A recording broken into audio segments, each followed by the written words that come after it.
So, Coach, I mean, obviously a very loaded field in this tournament. Positives and negatives of playing 3 games against this kind of competition this early in the season? I think we're excited for it. I think our guys are excited for it. I mean, it kind of tells us where we are and what else we got to improve on, and those kind of things. But I mean, we've pretty much done it most years. It's just been a different venue. Do you think this is a tougher field than some of those others that you faced? I mean, just look at some of the blue blood names. I don't know. We've been in a bunch with blue bloods. Mm-hmm. I wouldn't think so. I wouldn't think it'd be any worse or any better.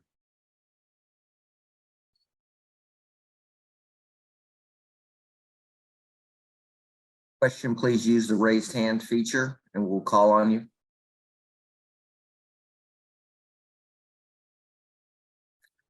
Greg Carey. Bob, the challenges of Zach Edey and the 7-4, the problems that he can present, how do you go about preparing for him, and what kinds of things have you seen from him that have enabled him to be so successful early in this season? Well, I think it's a combination of a lot of hard work that Matt and his guys put into helping him. I mean, I saw him when he first signed at Purdue, and he's come a long way. But he's always had great hands. I think that's the great hands in 7-4. But they've done a terrific job with him. Spent a lot of time with him, and a 7-4. Our biggest guy, 6'10". What's that? 6 inches.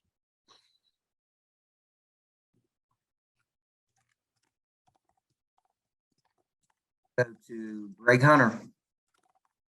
Bob, 3 games in 4 days. Does this help you late in the season in tournament time, conference tournament, NCAA tournament, when you have this kind of quick turnaround? That's a long way away. long way away. It helps us because we're playing quality people. It helps us because we're playing well-coached teams. That's an all-star coaching group out there. It's not just really good teams, but they're really good coaches, and so their teams are going to be prepared. I'm sure looked at a lot of film, as have we, and I don't know. It's kind of fun. It's we do one of these virtually every year, and it's kind of fun. It's a little colder than like Mexico or the Bahamas or Myrtle Beach or Charleston was, but we got jackets. We'll be all right. Question goes to Justin Jackson. Hey, Coach. Good morning. Hey, Justin. Hey, I mean, obviously, this tournament, I think it just came around, a few years ago. It's not really as traditional as some of the other ones, but obviously, it honors Phil Knight and his contributions to the game. I know you've built a relationship with him over the years, and has helped West Virginia become an elite Nike school and that kind of stuff. I'm just kind of wondering how your relationship with Mr. Knight began and started, and were you always a Nike guy? If you could just kind of give us some background on how you got established with Nike.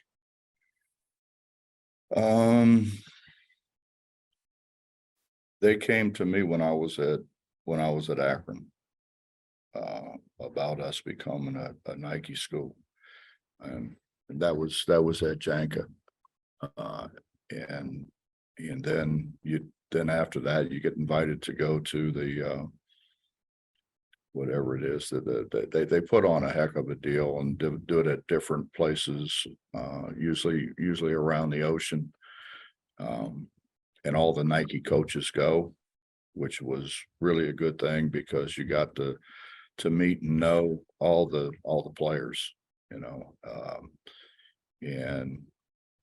Coach PK was there, and his wife and everybody kind of got to know him, and he was very gracious. So no, it's been a long time, man. It's been since Akron. We became a Nike school at Akron, and then I went to Cincinnati, and I think it probably less than a year in, we became a full-fledged Nike school at Cincinnati, and then I went to K-State, and they wanted me to see if I could do it there, and so we became a Nike school there, and then obviously coming here, I think Nike was excited to get the Mountaineers on board. Obviously, when you were at Akron was sort of like when Jordan was just kind of beginning to take off in the NBA, and obviously his rise and Nike's rise kind of go together. Through the years, what has Nike and Phil Knight, meant to college basketball, and what was it like with Nike, in those early days when they were, just they were just kind of another name back then when you were at Akron. Yeah, I think, back then, I think there were, when you took a look at it, there were different schools had different shoe companies. And I don't know if it's little by little, but Nike kind of took it by storm. Yeah. And so they obviously have their pick of the litter. I think it's the way you get treated. They were fantastic. I mean, you go to one of those events, or really it was a vacation, and it was, you name a coach and I'll tell you, yeah, he was there. and of course Michael was there, Charles was there, a lot of the NBA guys who were Nike guys were there, and you went and bowled together. You did different, they had different kind of like event things set up, but mostly, you sat around the pool and do what you do best, Justin. Right. I never pictured you as a bowler. Well, when, Michael was throwing it between his legs, and David Robinson was breaking pins, and, it was, I was more a spectator, to be honest with you. Thank you, Coach. Move on to Bob Hertzel. Yeah, Bob, this is off the subject a little bit, but with what's going on in the athletic department over there at the school, and being without an athletic director right now, has that had any effect on you? Do you have any opinion on what is swirling around you? Bob, probably very little. I met with Rob, but we really didn't discuss anything. They're in the process of doing what they do, and obviously I'm in the process of doing what I do. So it's life as usual, huh? I wouldn't say usual, but because I'm having to field a lot of calls from various people, but yeah, it's I just need to do my job, and let them do theirs. Gotcha. Thanks. Go back to Greg Hunter. Bob, you mentioned you're going to find out a lot about your team at this tournament. What are the things that you're most anxious to find out?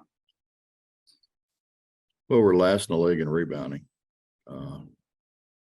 which if you'd asked a couple of our guys, they would tell you that's because we make more shots than you usually make. There might be some truth to that. We got to guard better, Greg. We really haven't guarded very well. We've got to guard a whole lot better. There's some more things that we'd like to be able to get into the arsenal, and this, I think, is a good opportunity to see how the things that we're trying to explore a little bit, how they work against quality people. And this kind of particularly with the younger guys, this is playing the who's who of college basketball. You look at the names there, and I think everybody recognizes the names and who's coaching them and who their great players were over the years and so forth and so on. So I mean, I think you look at it as an opportunity to put yourself in pretty good standing nationally. Question goes to John Antoni. Run the floor, and how do they run the floor? I'm sorry, John, you broke up at the beginning. I said, how does their big run the floor, and how do they run the floor? They run the floor. Yeah. They run the floor. I think, he probably to a degree picks and chooses his spots, but he runs the floor. I mean, he gets up and down. He's not going to stand at half court. I mean, he gets up and down the floor pretty well. Actually, extremely well for someone that size. And obviously rebounding is going to be issue number one for you guys right now. Well, we're last in the league, John. I mean, what do you want us to do? You know, and if you listen to a few of those guys, they'll tell you because they make all the shots, so there isn't any rebounds. So Right. Well, maybe get up to number 9. as long as they keep it up, you know. Go to Mike Kazaza. Morning, Bob. How are you? Good, Mike. You've known about this tournament for quite some time. So I'm wondering, in your off-season work with the roster and the transfer portal, you could talk to guys like Trey or Eric or Joe and say, hey, in addition to the Big 12, we got this heavy duty tournament in November. And you were looking for tougher players and better competitors. Did you throw any of that out there? And if so, how impressed or how influential was their reception to this Only when they opportunity? ask. When we talked about it when they ask, but I think the biggest thing we sold was opportunity. Was opportunity to be what this program has been, you know, minus a year ago, to get us back to where we are nationally relevant, to get us back to where we're going to play in and not just play in the NCAA tournament, but we're going to advance in the NCAA tournament. And this is a great opportunity for us. You know, this is probably comes as similar to playing in the NCAA tournament as anything anybody could do all year. Probably this in a conference tournament. Yeah, I mean, that's what we sold. You know, we sold West Virginia University. West Virginia University, Morgantown, and the great people of this state and how much they care. Go back to John Antoni. I have one more. Going back to your I history. thought that was a hell of an answer, John. It was a great answer. Yeah. It's so good. I forgot what you said. Probably didn't write it down either, did you? No, I didn't. Going back to your days at Cincinnati, you've had a lot of success in these Thanksgiving tournaments. I think. Why is that? Why have you been so successful through the years, playing so well in these? Well, that's an easy answer. In Cincinnati, I had great players. Okay. I mean, you go in with the guys we had, and everybody's like, we got to play those dudes. I mean, we were loaded. What about here? You've done well here too. Well, we've had pretty good teams here, you know, minus a year ago. We've had good teams. We've had good teams and good players. What do we got? We got a guy coaching in the NBA. We got another guy working for the Knicks, and we got 2 guys playing in the NBA. That's pretty good players, John. You know. What about this one? What about this group? And what about this group to be determined? Yeah, I think to a degree, but I think we have people who have a chance. Okay. I mean, and really, that's all you can ask for is a chance. That's all anybody asks for. You know, when I got in this business, I asked for a chance. And then it's what you do with it. I sense you like the makeup of this team. It seems like a Bob Huggins team from what we've seen through 4 games. Well, I mean, it is and it isn't. We don't guard the way our teams have guarded. I mean, you think back, you know, the guys that we've had and how they guard Devin Ebanks. I mean, Devin Ebanks didn't really, you know, he didn't come in thinking he was going to guard, but he came in and that's what got him in the league. And he had a career with the Lakers for a while. I don't know. Every team's different, John. Every team's different. Every team brings a different faction, Yeah. you know, and what you try to do is you try to, you know, you try to make the positives better and obviously try not to have too many negatives. You did have you had guys diving on the ball on the ground for loose balls when you were 25 in a Penn game. And that's something you haven't had in the last couple of years. Yeah, well, that was probably my fault because I probably should have set those guys who didn't dive. And I think these guys understand. I mean, look at our bench. I mean, we have people, you know, it's not like I have to, you're going to play me because you don't have anybody else. And that was the case before. Fans certainly appreciated it. Coach Huggins, I believe Bob Hertzel has another question for you. I most certainly do. Bob, I was watching at the football the other day, and it was senior day, and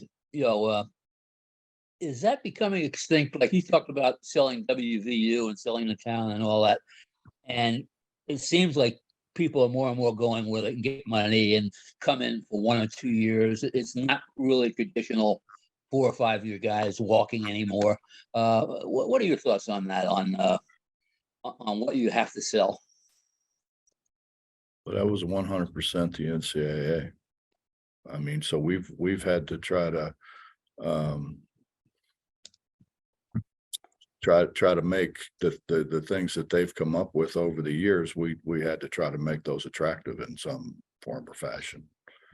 And as you're, I'm sure, well aware, I mean, it seems to change quite frequently as to it used to be if you gave a guy a pencil, you may get the death penalty.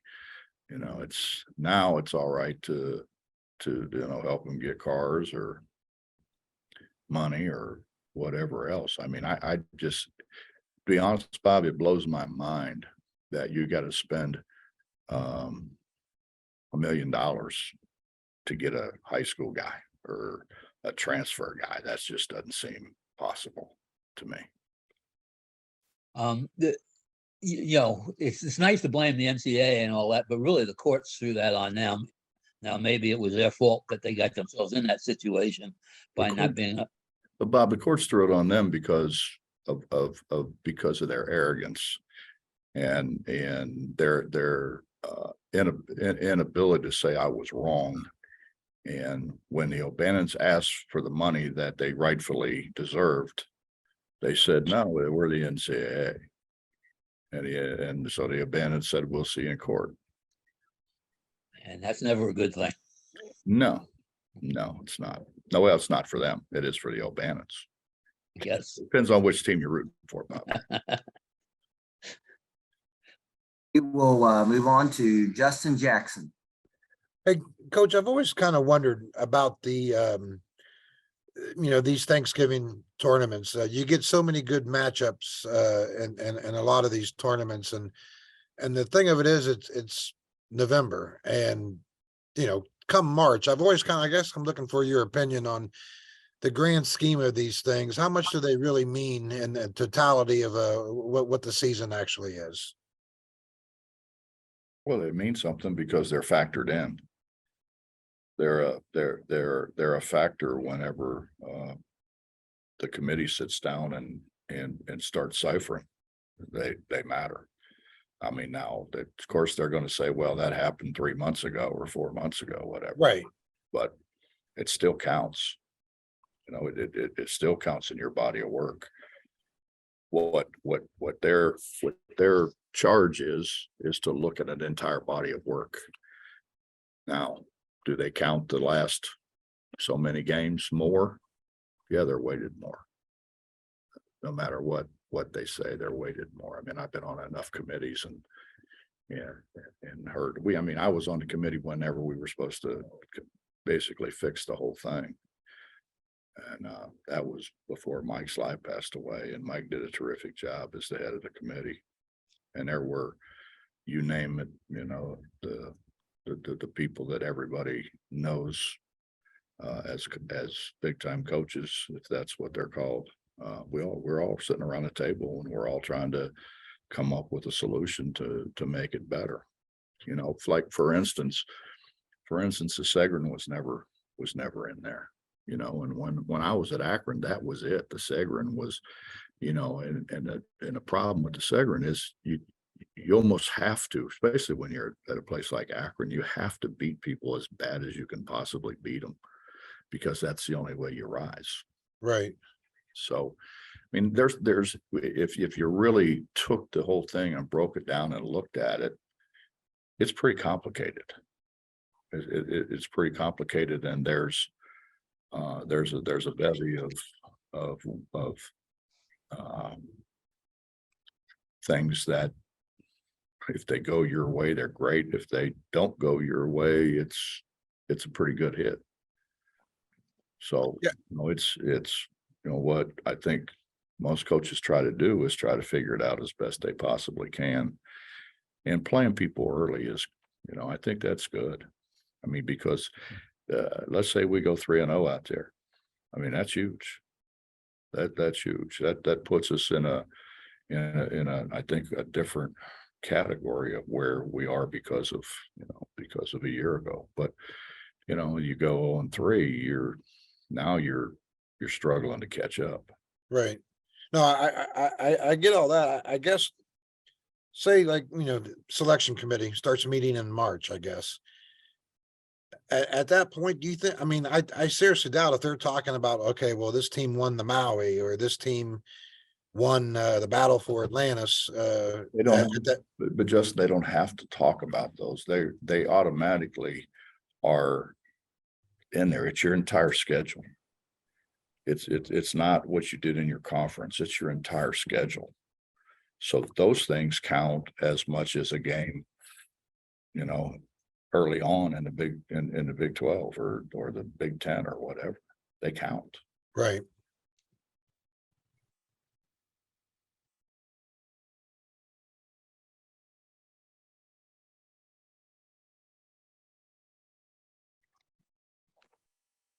Greg, you're on mute.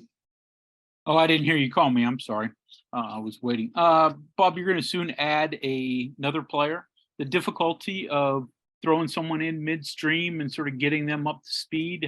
How tough is that going to be? I wouldn't think as tough as what people are making it out to be.